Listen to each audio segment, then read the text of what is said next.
जय हिंद दोस्तों, मैं प्रेम नैनीवाल और एक बार फिर से रूबरू हो रहे हैं एनवीरा के माध्यम से। दोस्तों, चैप्टर पहला चल रहा है विद्युत क्षेत्र और आवेश। यूनिट पहले स्थिर वैद्युतिकी की हम बात कर रहे हैं, स्थिर आवेशों के बारे में हम पढ़ रहे हैं। दोस्तों, विद्युत क्षेत्र और आवेश में हमने सबसे पहले आवेश को जाना है। आवेश किसे कहते हैं, आवेश कितने प्रकार के होते हैं, जैसे कि धन आवेश और ऋण आवेश को लेकर हमने बात की है। और ये भी कहा है कि अगर किसी कांच की छड़ को रेशम के कपड़े पर रगड़ दिया जाता है तो कांच की छड़ धन आवेशित हो जाती है और रेशम का कपड़ा ऋण आवेशित हो जाता है। इस बात को याद रखिएगा। मैं फिर से दोहरा रहा हूँ कि यदि किसी कांच की छड़ को रेशम के कपड़े पर घर्षित किया जाता है तो जो कांच की छड़ है वो धनावेशित हो जाती है और रेशम का कपड़ा ऋणावेशित हो जाता है। साथ ही एबोनाइट की छड़ को यदि बिल्ली की खाल से रगड़ा जाता है तो एबोनाइट की छड़ वहाँ पर ऋणावेशित हो जाती है और बिल्ली की खाल धनावेशित हो जाती है। और इसको लेकर आकर्षण या प्रतिकर्षण किस प्रकार से होता है वो भी बात हमने की है। उसके बाद हमने आवेशों के बारे में पढ़ा है, आवेशों के जो मात्रक है विभिन्न प्रकार के वो भी हमने जाने हैं और आज इससे आगे हम शुरू करने जा रहे हैं। दोस्तों, इसके बाद आवेश के लिए हम ये कहेंगे कि आवेशित अगर किसी वस्तु को किया जाता है तो वो किस तरीके से किया जाता है, उसके लिए क्या विधियां हो सकती है। तो अगला जो टॉपिक है वो हमारा ये है कि आवेशन की विधियां। दोस्तों, आवेशन का मतलब किसी वस्तु को आवेशित करना, तो आवेशन की विधियां ये हम पढ़ने जा रहे हैं। और पढ़ने से पहले मैं आपको ये बता दूं कि आवेशन की 3 विधियां हैं और जिसमें से एक तो हम पढ़ ही चुके हैं कि अगर घर्षित किया जाए वस्तुओं को तो वो आवेशित हो जाती है। तो ये चीज़ हमने पढ़ी है। जैसे कि कंबल कई बार घर्षित होता है और हम लोग देखते हैं अक्सर सर्दियों के मौसम में समेटे हुए जो कंबल होते हैं उनको अगर वापस से खोला जाता है, काफ़ी देर बाद जब उन्हें खोला जाता है तो चढ़ चढ़ की वहाँ से आवाज़ आती है और आवेश हमें वहाँ पे महसूस भी होते हैं। दोस्तों, आवेशन की विधियाँ पढ़ रहे हैं और मैं आपको बता रहा हूँ कि आवेशन की 3 विधियाँ हैं, जिसमें से पहली जो विधि है वो है घर्षण द्वारा आवेशन। घर्षण द्वारा आवेशन। दूसरी जो आवेशन की विधि है वो है प्रेरण द्वारा आवेशन। प्रेरण द्वारा आवेशन। तीसरी और अंतिम जो विधि है वो है चालन। संपर्क द्वारा, चालन द्वारा या स्पर्श द्वारा जो आवेशन है, तो चालन या स्पर्श द्वारा आवेशन। चालन या स्पर्श द्वारा आवेशन, ये 3 प्रकार की दोस्तों विधियां हैं किसी वस्तु को आवेशित करने के लिए। और मैंने आपको बताया कि घर्षण द्वारा जो आवेशन है वो हम पढ़ चुके हैं। कैसे? जब किसी वस्तु को, जैसे एबोनाइट की छड़ को बिल्ली की खाल पे घर्षित किया जाता है तो उन दोनों के मध्य घर्षण ही तो होता है और वो दोनों आप देखते हैं कि ये पॉजिटिव और ये नेगेटिव यानी कि धनावेशित और ऋणावेशित हो जाते हैं। एबोनाइट की छड़ ऋणावेशित हो जाती है और जो बिल्ली की खाल है वो धनावेशित हो जाती है। यानी ये दोनों आवेशित हुई, किस तरीके से आवेशित हुई, वो घर्षण के कारण आवेशित हुई। तो घर्षण द्वारा आवेशन की जो विधि है उसमें 2 वस्तुओं को घर्षित करवाने पर वो दोनों आवेशित हो जाती है। आप इसके लिए सिंपल शब्दों में लिख भी सकते हैं, यहाँ लिखना असंभव होगा प्रत्येक परिभाषा, क्योंकि इतनी सारी जो लैंग्वेज है, भाषा है, वो बोर्ड पे लिख पाना थोड़ा सा मुश्किल होता है। तो मैं बोलूँगा और आप लिख लेंगे। जैसे कि घर्षण द्वारा आवेशन के लिए मैंने आपको बताया है कि जब 2 वस्तुएं आपस में घर्षित होती है और घर्षित होकर के आवेशित होती है तो इस प्रकार से घर्षण द्वारा आवेशन हो जाता है। दूसरा जो कि इम्पोर्टेंट है वो हम पढ़ने जा रहे हैं और दूसरी जो इसकी विधि है दोस्तों आप देख रहे हैं वो कौन सी है? प्रेरण द्वारा आवेशन। प्रेरण द्वारा आवेशन। दोस्तों, इस प्रेरण नाम से आप पहले से परिचित है, यदि आपको याद आ रहा है तो। प्रेरण याद आ रहा है तो दोस्तों 10वीं क्लास में हमने देखा था कि एक अगर कोई धारावाही तार की कुंडली ले ली जाती है, तांबे के तार की कुंडली इस तरीके से ली जाती है। पहले आप प्रेरण का मतलब समझ लीजिए, आपको बहुत आसानी से समझ में आ जाएगा। यहाँ कोई एक बल्ब लगा दिया इस कुंडली में, बिना बैटरी के बल्ब जलना नहीं चाहिए। लेकिन यदि मैं इसके समीप किसी चुंबक को गति करवाता हूँ, ये चुंबक N और ये S, यदि कोई छड़ चुंबक है और उस चुंबक को किसी धारावाही तार के समीप इस तरीके से अगर उसे गति करवाया जाता है तो ये बल्ब जलने लगता है। यानी इस चुंबक के कारण, चुंबक टच नहीं करवा रहे हैं तार से, याद रखिएगा, चुंबक इस धारावाहिक कुंडली से टच नहीं करवा रहे हैं, स्पर्श नहीं करवा रहे हैं। बिना स्पर्श के दूर रहते हुए अगर हम इसके समीप इसके इस तरीके से गति करवाएं चुंबक को, तो इस धारावाही तार की कुंडली में विद्युत धारा प्रवाहित होगी। चुंबक से विद्युत धारा प्रवाहित होना और वो धारा प्रवाहित होगी, तब ये बल्ब क्या हो जाएगा दोस्तों, बल्ब चालू हो जाएगा। यानी दूर रहते हुए ये कार्य किया जाता है और इसलिए इसे विद्युत चुंबकीय प्रेरण कहते हैं। ये आपने 10th क्लास में पढ़ रखा है, विद्युत चुंबकीय प्रेरण। इसमें पकड़ना आपको ये चीज़ है कि ये चुंबक स्पर्श नहीं करवाई जाती, बल्कि दूर रहते हुए इसको क्या किया जाता है, गति करवाया जाता है। बस इतनी सी बात है। टच नहीं, बिना स्पर्श किए, यहाँ से बिना स्पर्श किए, मैं ये कहूँगा कि बिना स्पर्श किए इसमें क्या प्रवाहित हो जाती है दोस्तों, धारा प्रवाहित हो जाती है, विद्युत धारा चलती है और बल्ब जल जाता है। देखिए प्रेरण द्वारा आवेशन क्या है, इसी से रिलेटेड आप लोग समझिएगा, प्रेरण द्वारा आवेशन। और ये इस तरीके से है दोस्तों, मैं इसे मिटा देता हूँ ताकि हम डायग्राम आसानी से बना सकें, जगह मिल जाए। दोस्तों बात कर रहे हैं प्रेरण द्वारा आवेशन की, और प्रेरण द्वारा आवेशन में मैंने एक चालक गोला लिया है और उस गोले को मैंने किसी कुचालक स्टैंड पे रखा है, क्योंकि यदि ये स्टैंड चालक होती तो सारा का सारा आवेश जो इसको देते वो जमीन में चला जाता, क्योंकि जमीन की धारिता अनंत है, वो कितने भी आवेश को समाहित कर सकती है, सहन कर सकती है। दोस्तों ये मैंने चालक लिया है, चालक गोला, इसे कुचालक स्टैंड पे रखा है और मैंने कहा कि ये गोला मेरे पास आवेशित है। इस गोले में क्या है, आवेश है। इस गोले में खूब सारा क्या है दोस्तों, आवेश। ये आवेशित किया हुआ गोला है। यदि इस गोले के पास मैं कोई छड़ लेके आता हूँ, ये आपकी स्थिति नंबर 1 है, और सेकंड स्थिति में मैं क्या करता हूँ कि इसके समीप, इस गोले के समीप, ये लीजिए गोला वापस से, और ये कुचालक स्टैंड पे इसे रख दिया गया बड़ी आसानी से। लीजिए ये आपकी सेकंड स्थिति है। तो यदि इस गोले के समीप मैं किसी ऐसे छड़ को या धातु का कोई ऐसा बना इस तरीके से चालक है, उस चालक को लेके आऊँ और मेरे पास ये चालक प्लस है, मेरे पास ये चालक कौन सा है, प्लस। तो दोस्तों होगा क्या, अगर मैं इस गोले के समीप इस चालक को लेके आता हूं जो कि धन आवेशित है, कैसा आवेशित है, धन आवेशित। देखिएगा आवेशित करने की विधि जो है वो क्या है, प्रेरण द्वारा आवेशन क्या है।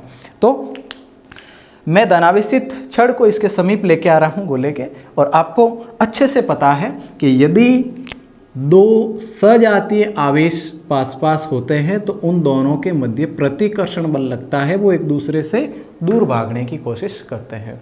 और आपने ये भी सुना कि अगर प्लस के साथ माइनस को लाया गया विजातीय आवेश होंगे तो वो एक दूसरे से आकर्षित होंगे, स्पष्ट है।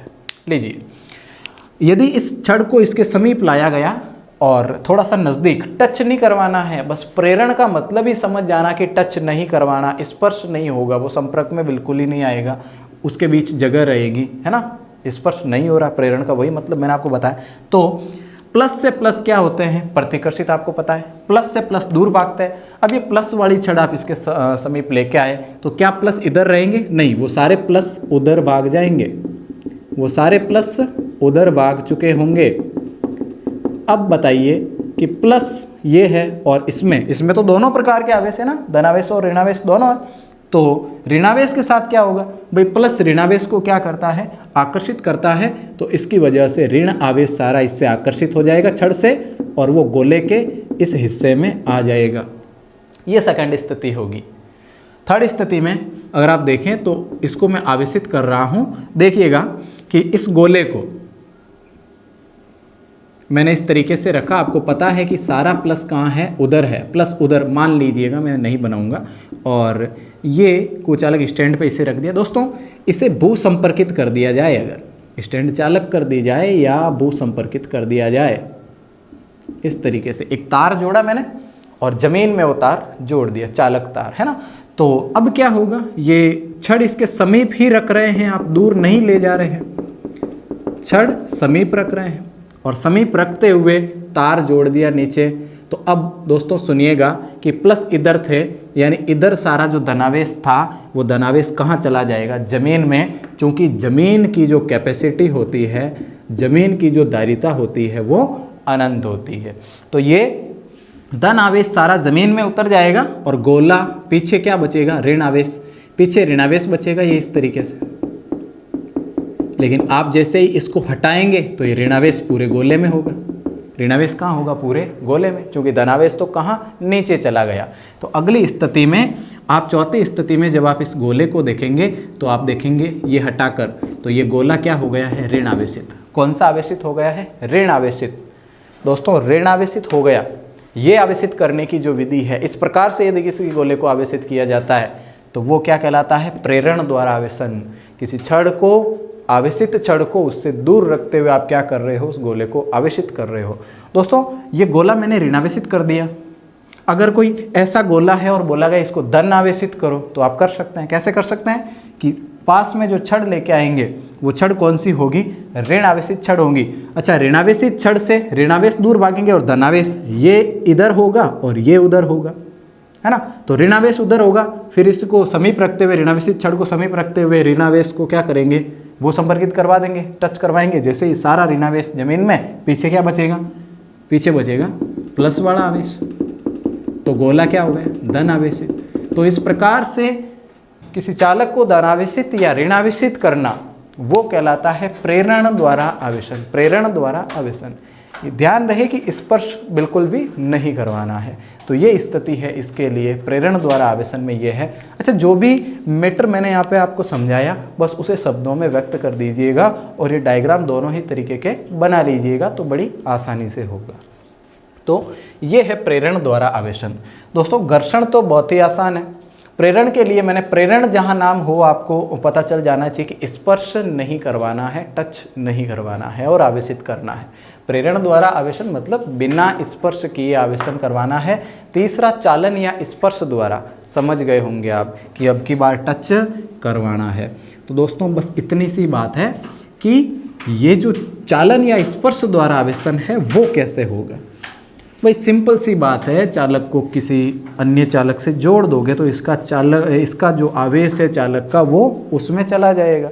जैसे मैं आपसे कह रहा हूँ कि प्रेरण द्वारा नहीं बल्कि चालन या स्पर्श द्वारा आवेशन। तीसरा प्रकार, चालन या स्पर्श द्वारा आवेशन। ये करने के लिए आपको दोनों गोलों को टच करवाना होगा। यदि ये गोला मेरे पास ऐसा आवेशित है, या मान लीजिए कि ये गोला मेरे पास धन आवेशित है। कौन सा आवेशित है, धन आवेशित। दोस्तों ये गोला धन आवेशित है, मान लीजिए ऐसा। और यदि किसी और गोले को, देखो आवेशित कराने की एक विधि है। अगर कहा गया किसी और गोले को, इस गोले को, ये गोला आवेशित है आपको पता है, और दूसरा वाला जो गोला है वो क्या है, अनावेशित है। ये गोला आवेशित है और ये अनावेशित है। अच्छा, अनावेशित गोले को आवेशित कीजिए चालन या स्पर्श द्वारा, चालन या स्पर्श द्वारा इस गोले को भी क्या कीजिए, आवेशित।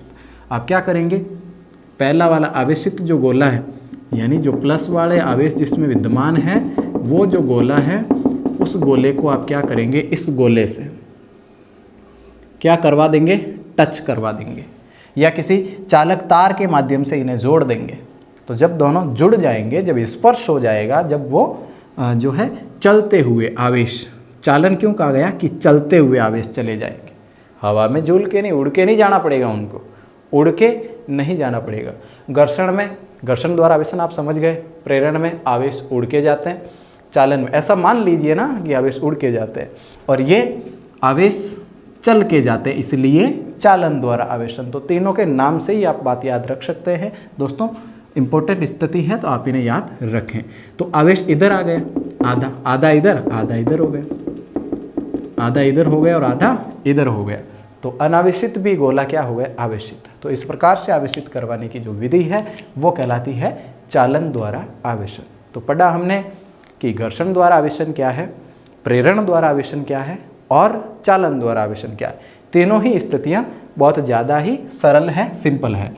तो आप पढ़ने की बिल्कुल कोशिश करें। दोस्तों आवेश के लिए हमने ये सारी चीज़ें पढ़ी हैं। अगला जो हमारा टॉपिक है वो है आवेशों के गुण। कुछ विशेष गुण भी हैं आवेशों के जो हमें पढ़ने होंगे, और वो गुण दोस्तों इम्पोर्टेंट भी है। वो गुण इम्पोर्टेंट भी है, जिसमें सबसे इम्पोर्टेंट जो गुण है वो मैं आपको पहले बताने जा रहा हूँ।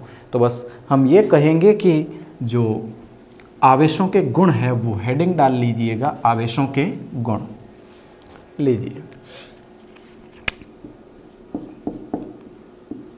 आवेशों के गुण, वैसे एक महत्वपूर्ण जो गुण है वो तो आपने पढ़ा ही है, उसे भी गुण मान के ही हम चलेंगे। आवेशों के गुण कि प्लस प्लस जो है वो प्रतिकर्षित होंगे, और ये चीज़ काम में भी आएगी। दोस्तों आकर्षण और प्रतिकर्षण जो समान और विपरीत आवेशों के मध्य लगता है वो हम कई जगह काम में लेंगे। ये छोटा सा जो कंसेप्ट है, इस कंसेप्ट को आप याद रखोगे तो आगे बहुत चीज़ें सरल होगी। आवेशों के गुण पढ़ने जा रहे हैं दोस्तों। आवेशों के 4 गुण मैं आपसे कहने वाला हूँ, और वो चारों ही गुण मैं यहाँ पे ऐड कर देता हूँ। आवेशों का जो पहला गुण है वो हम पढ़ने वाले हैं आवेश का क्वांटीकरण। आवेश का क्वांटीकरण, वो सतत राशि है या वो क्वांटीकृत है, ये सारी चीज़ें हम पढ़ेंगे। दूसरा आवेश का संरक्षण। आवेश का संरक्षण, आवेश का संरक्षण कैसे होता है, वो क्यों, ये चीज़ पढ़ेंगे। तीसरा पढ़ेंगे आवेशों की योज्यता। आवेशों की योज्यता, ये वाला आवेशों की योज्यता है ना। और आवेशों की निश्चितता वो पढ़ेंगे, चौथा गुण। आवेशों की निश्चितता, ये एक गुण होगा इसका। चारों ही गुण के बारे में अध्ययन हम करने वाले हैं। आवेश का क्वांटीकरण है, आवेश का संरक्षण है, आवेशों की निश्चितता है, और आवेशों की योज्यता है। ये चीज़ें हम पढ़ने वाले हैं। दोस्तों सबसे पहला जो हमारे पास है आवेशों का गुण, वो गुण है आवेश का क्वांटीकरण। आवेश का क्वांटीकरण दोस्तों सबसे इम्पोर्टेंट ये गुण है, आप ध्यान रखें। ऐसा कहा गया कि आवेशों का जो मान है वो आवेशों के सभी मान संभव नहीं है। एक वस्तु पर अगर हम आवेश की बात करें, या ऐसा कह लीजिए कि जो आवेश है उनके सभी मान संभव नहीं है, दशमलव में वगैरह वगैरह कुछ भी संभव नहीं है। एक इलेक्ट्रॉन पे यदि मैं आवेश की बात करूं, आपको बताने वाला हूं, एक इलेक्ट्रॉन पर आवेश, तो वो आवेश दोस्तों 1.6 × 10⁻⁻19 कूलाम, आवेश का मात्रा कूलाम बताए, इतने कूलाम होता है एक इलेक्ट्रॉन पर आवेश। तो अगर कहीं आवेश है तो वो आवेश का जो मान है वो मान इलेक्ट्रॉन के आवेश का पूर्ण गुणज होगा। इलेक्ट्रॉन पर जितना आवेश है यानी इतना आवेश इस आवेश के पूर्ण गुणज होगा, हर प्रत्येक जगह पर आवेश, यानी कि आवेश के बाकी सारे मान संभव नहीं है। ये कह लीजिए आवेश को हम रिप्रेजेंट करते हैं Q से, और आवेश का मान जो होगा वो इलेक्ट्रॉन का क्या होगा, पूर्ण गुणज। क्या होगा, पूर्ण गुणज। आवेश का मान इलेक्ट्रॉन पर आवेश का पूर्ण गुणा होगा। यहाँ जो मैं E लिख रहा हूँ वो है दोस्तों इलेक्ट्रॉन पर आवेश। किस पर आवेश, इलेक्ट्रॉन पर आवेश, जो कि कितना होता है, इतना, यानी 1.6 10⁻⁻19 कूलाम। यहाँ अगर मैं n के लिए कहूँ तो वो n है पूर्ण संख्या। पूर्ण संख्या का मतलब यहाँ पे n0 कह लीजिए, 1 2 3 4 डॉट डॉट डॉट, ये है किसका मतलब, n का मतलब। कहने का मतलब क्या हुआ, देखो यहाँ तक चीज़ें समझ में नहीं आती, लेकिन अब आप तुरंत समझ जाओगे कि मैं क्या कह रहा हूँ। आवेश के सभी मान संभव नहीं है, आवेश का जो है केवल आवेश जो भी है वो इसके पूर्ण गुणज के बराबर, यानी ये क्या है, इलेक्ट्रॉन पर आवेश, तो इलेक्ट्रॉन पर आवेश का पूर्ण गुणज होगा। इलेक्ट्रॉन पर आवेश का पूर्ण गुणज मतलब इलेक्ट्रॉन पर इतना आवेश है 10⁻⁻19 कूलाम। ये मान आवेश का यानी Q का ये मान संभव है, ये मान संभव है।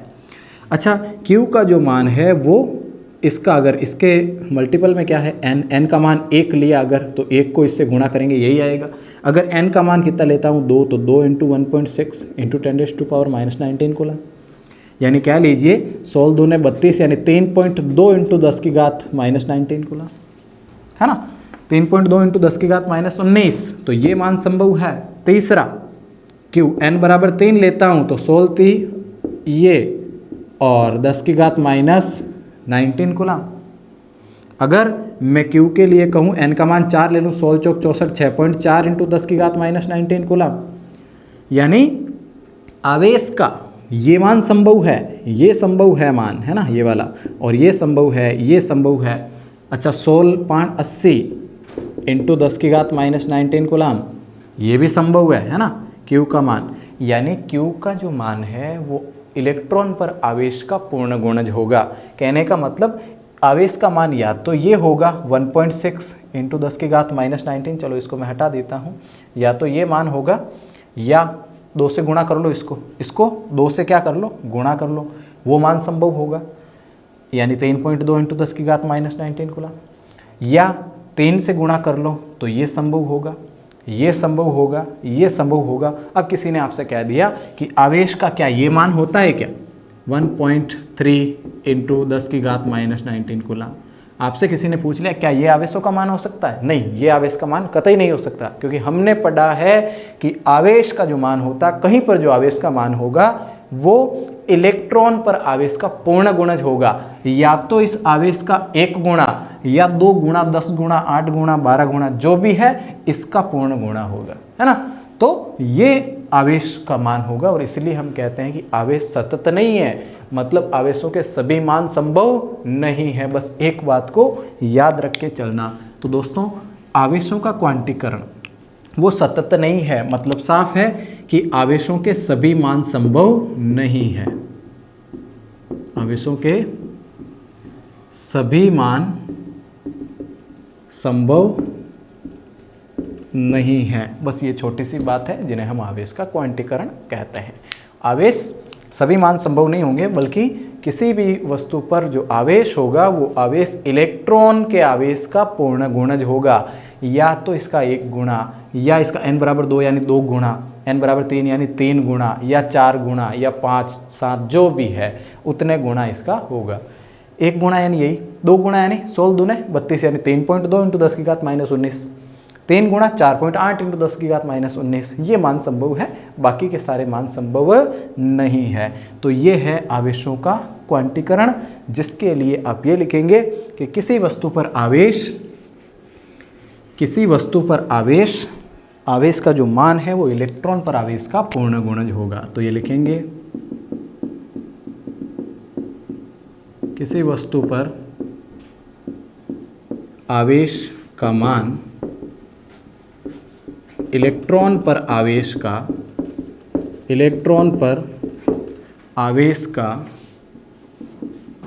पूर्ण गुणज होता है। अर्थात फॉर्मूला याद रखना, Q = N E, इलेक्ट्रॉन का पूर्ण गुणज। E का मान इलेक्ट्रॉन पर आवेश, N का मान पूर्ण संख्या के बराबर होगा।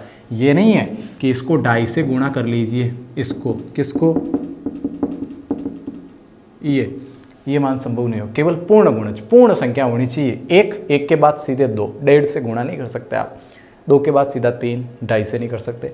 तो ये है दोस्तों आवेशों का क्वांटीकरण, ये आवेशों का पहला गुण है, जिसके बारे में ये 2 लाइनें और ये आप लिख सकते हैं, स्क्रीनशॉट ले सकते हैं। आगे बढ़ते हैं, और आवेशों का जो अगला गुण है वो है आवेश का संरक्षण। आवेश का संरक्षण दोस्तों, ऊर्जा का संरक्षण आपने पढ़ा है, और आपको पता है कि ऊर्जा का संरक्षण अगर पूछा जाए, ऊर्जा संरक्षण का नियम हम क्या कहेंगे वहाँ पर, कि ना तो ऊर्जा को उत्पन्न किया जा सकता है और न ही ऊर्जा को नष्ट किया जा सकता है, बल्कि ऊर्जा को केवल एक रूप से दूसरे रूप में रूपांतरण किया जा सकता है। ठीक वही बात मैं यहाँ पर इसके लिए भी कहूँगा, और इस बात को हम सिद्ध भी करेंगे। मैं आपसे कह रहा हूँ कि दूसरा जो गुण है, और वो दूसरा गुण है आवेश का संरक्षण। आवेश का संरक्षण, ये गुण क्या है? इसके अनुसार हम ये लिख देंगे कि आवेश को न तो नष्ट किया जा सकता है और न ही उत्पन्न किया जा सकता है। लिखोगे इसके अनुसार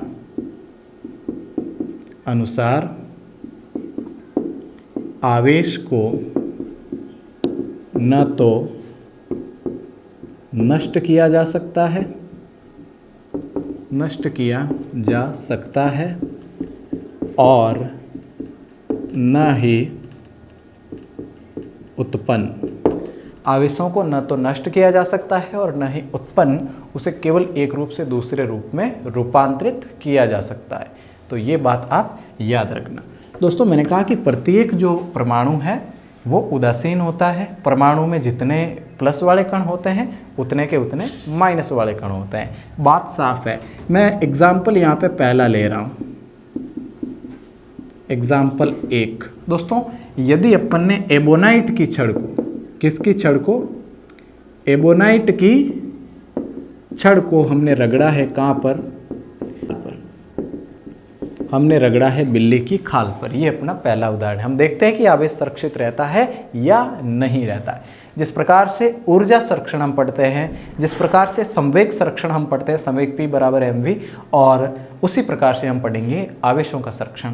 तो एबोनाइट की छड़ को यदि बिल्ली की खाल पे रगड़ा जा रहा है तो आप जानते हैं ये एबोनाइट की छड़ है, और इसे यदि इस प्रकार से बिल्ली की खाल पे रगड़ा गया तो ये जो एबोनाइट की छड़ है वो ऋण आवेशित हो जाएगी। ऋण आवेशित का मतलब इसका आवेश सतह पर होगा। ये लीजिए, ये ऋण आवेशित हो जाएगी, और ये क्या हो जाएगी, धन आवेशित। ये मैं आपसे कह दूं, ये छड़ क्या हो जाएगी, ऐसा मान लीजिए धन आवेशित हो जाएगी, है ना। मान लीजिए नहीं, ऐसा ही होता है। चलिए, ये ऋण आवेशित हो गई, ये प्लस वाला क्यों हुआ। अच्छा, घर्षित करने से पहले ना तो ये प्लस थी और ना ये माइनस था।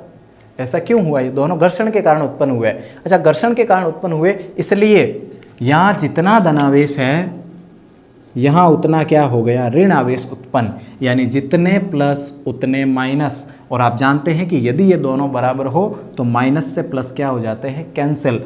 और यहाँ पर जो कुल आवेश है दोस्तों, वो आवेश क्या हो जाता है, कुल आवेश शून्य हो जाता है।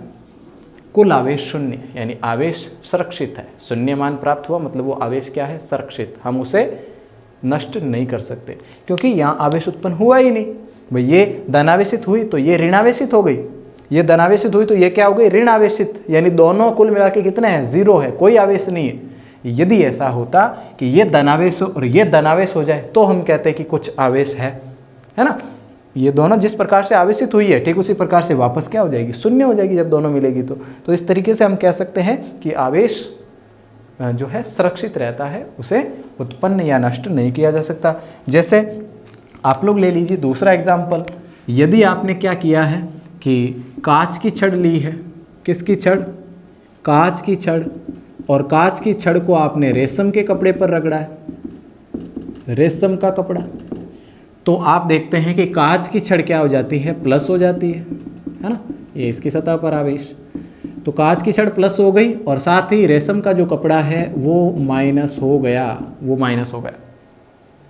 जितने प्लस उतने माइनस, दोनों बराबर होने के कारण कैंसल। भाई जब दोनों भाई जिस प्रकार से घर्षित किया तो वो आवेशित हो गए, वैसे वापस टच किया तो शून्य हो गए। कहाँ आवेश, कुछ नहीं, है ना। मतलब साफ है कि आवेश का मान सदैव ही प्लस से माइनस कैंसिल होने पर शून्य हो जाता है और इसलिए आवेश संरक्षित रहता है। उसे हम लोग बढ़ा सकते हैं, घटा सकते हैं, माइनस प्लस ऐसा खेल सकते हैं माइनस प्लस का, लेकिन उसे बना नहीं सकते आवेश को और उसे नष्ट नहीं कर सकते। ये इस बात की गारंटी है। तो लीजिए, मैंने आपसे कह दिया कि आवेश का मान जो है वो हमेशा ही सुरक्षित रहता है।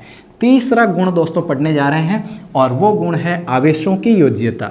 और ये गुण बहुत महत्वपूर्ण भी है। लंबे चौड़े लिखे हुए हैं पाठ्य पुस्तक में, आप वहाँ से भी पढ़ें और आप यहाँ से भी पढ़ें, और ज़्यादातर आप लोग समझने और याद रखने की कोशिश कीजिए। वैसे आप लोग समझ लोगे तो वैसे रटने की आवश्यकता नहीं है। तो दोस्तों ज़्यादातर हमें नाम से याद रखना है कि कहानी नाम के पीछे क्या है। जैसे ही वो नाम आपके मस्तिष्क में आता है, आपके उसका जो बैकग्राउंड है वो आपके दिमाग में तुरंत आ जाना चाहिए। तो मैंने कहा कि क्वांटीकरण यानी आवेश क्वांटीकृत होता है, सतत नहीं होता है। आवेश के सतत का मतलब सभी मान संभव, और ऐसा होता नहीं है, इसलिए वो सतत नहीं है, सभी मान संभव नहीं है। आवेशों का संरक्षण, और न तो आवेश उत्पन्न और न ही आवेश नष्ट, ऊर्जा और संवेग यहाँ से आपको याद आ जाना चाहिए। और आवेशों की योज्यता की मैं बात कर रहा हूँ। तीसरा जो गुण हमारे पास है वो वाला, तीसरा आवेशों की योज्यता। दोस्तों आवेश जो है वो एक प्रकार से अदिश राशि है। मैं कह रहा हूं कि आवेश एक अदिश राशि है। आवेश एक अदिश राशि है और योज्यता से सीधा सा मतलब है कि अगर किन्हीं भी स्थितियों में किसी वस्तु पर आपको किसी वस्तु का कुल आवेश ज्ञात करना है, समझिएगा कि यदि वस्तु का आपको क्या ज्ञात करना है, कुल आवेश ज्ञात करना है, तो ये कुल आवेश उस वस्तु पर जितने भी आवेश हैं, उस वस्तु पर जितने भी आवेश है, उन आवेशों के बीजगणितीय योग के क्या होगा, बराबर। अगर कोई वस्तु है, मान लीजिए ये कोई चालक है और इसमें आवेश है, और अगर आपको कुल आवेश ज्ञात करना है तो कुल आवेश इन पर जो भी आवेश है उनके योग के बराबर होगा। उनको जोड़ने पर वो कुल आवेश आपको प्राप्त होगा। कहने का मतलब कि जो टोटल आवेश आप ज्ञात करना चाह रहे हैं वो इन सब के बीजगणितीय योग के, बीजगणितीय योग को भाई जब ज़्यादा चीज़ें हमें जोड़नी होती है तो दोस्तों हम वहाँ पे करते हैं सिग्मा, तो इसके क्या होगा, बराबर होगा। बस ये बात कहलाती है आवेशों की योज्यता। किसी वस्तु पर, फिर से बोल रहा हूँ मैं, किसी वस्तु पर कुल आवेश जो है वो उस वस्तु पर उपस्थित सभी आवेशों के बीजगणितीय योग के तुल्य होगा, बराबर होगा। तो ये स्थिति है जो कहलाती है आवेशों की योज्यता। आप एक और चीज़ याद रखेंगे कि आवेश जो है वो कौन सी राशि है दोस्तों, अदिश राशि है। आवेश अदिश राशि है। Q = I × T यानी विद्युत धारा इंटू समय हमने पढ़ा है, बस वही बात है ना।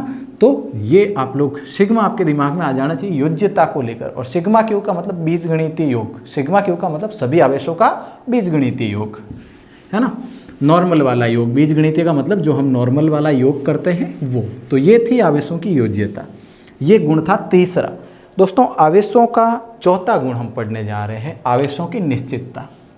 ये आवेशों का चौथा गुण, आवेश की निश्चितता।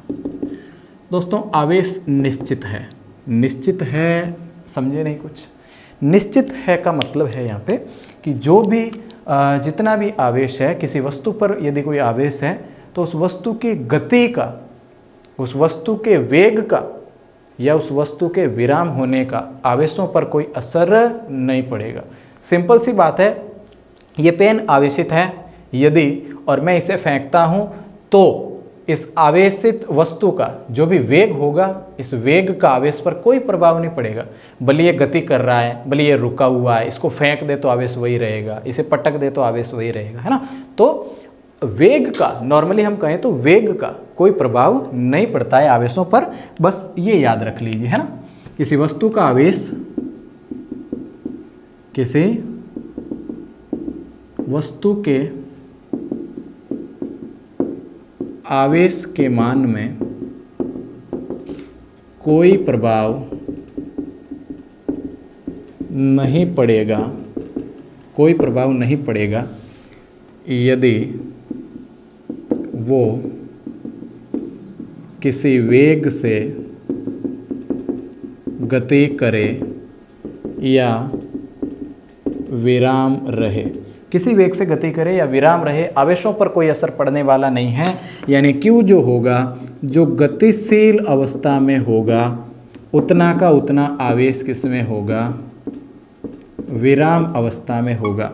दोस्तों ये बात आप समझ लीजिएगा कि जितना गतिशील अगर कोई वस्तु उसमें आवेश है तो वही विराम होने पर भी आवेश वही रहेगा। विराम होना या गतिशील होना इस पर कोई प्रभाव नहीं डाल सकता। तो बस ये है लास्ट जिसे हम पढ़ रहे हैं, आवेशों की निश्चितता, लास्ट वाला गुण है।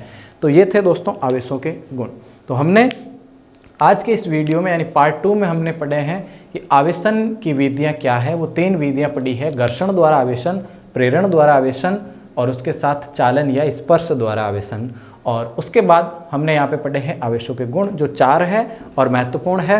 पहला गुण था आवेशों का क्वांटीकरण, आवेश का संरक्षण, आवेशों की योज्यता और आवेशों की निश्चितता। योज्यता सिग्मा क्यू, बीजगणितीय योग, आपको तुरंत याद आ जाना चाहिए।